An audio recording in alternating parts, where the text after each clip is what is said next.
Hi everyone. Hey. Welcome to the World Institute on Disability's Equity video series. My name is Alex. And I'm Kat. And today we're going to talk to you about budgeting.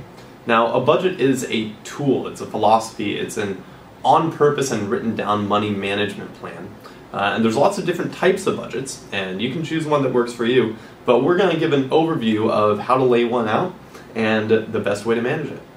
But before we do that, there are just a couple things that we'd like you to keep in mind for budgeting. The first is your budget will never be perfect. Things change, unexpected income or expenses happen, so don't sweat the small stuff. Next, focus on big expenses. You don't have to worry about every little latte just yet.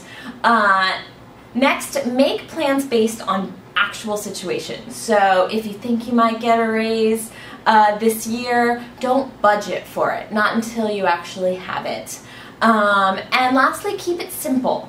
There's a lot of reasons why budgets fail, and one is that they're just too complicated for the person to keep up. So keep it simple, and yeah, should we get started? I think so. You ready? Yeah. Alright, Kat, so here's the deal. Any budget model you choose to adopt first requires two things. Knowing what your income is, and knowing what your expenses really are. Okay, well, I can look at my pay stub, so income is easy. How do I track my expenses, though? Well, it takes a little work, but it pays off. So, for 30 days, keep all of your receipts, and write down everything you spend, no matter how small. You can use a paper and pencil, a spreadsheet, a cell phone app like Mint, or any other system that works for you. That doesn't sound too hard.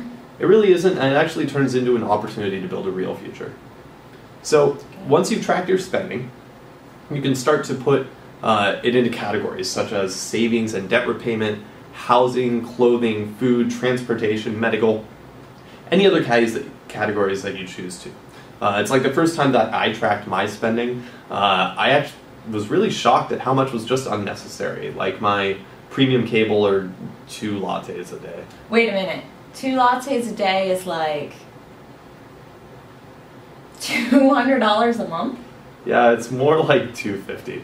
Oh. Well, anyways, so on that note, are you ready to do this? Heck yeah! Alright, ready? Break!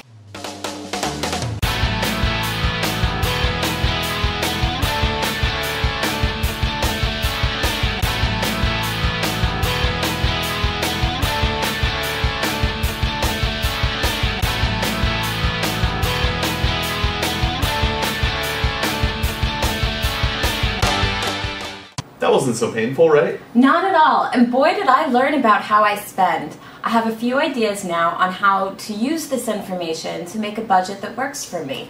Yeah, and there are actually a few budgeting methods out there, so let's work through them. Alright, first we need to figure out how to split up the budget. The main idea here is to identify categories, either big or small, and allocate a certain amount of your income to each. That's right.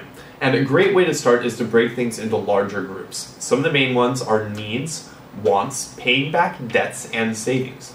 The savings part is pretty straightforward, and paying back debts covers everything from credit cards to student loans. On the spending side, needs include things like housing, healthcare, utilities, and basic groceries.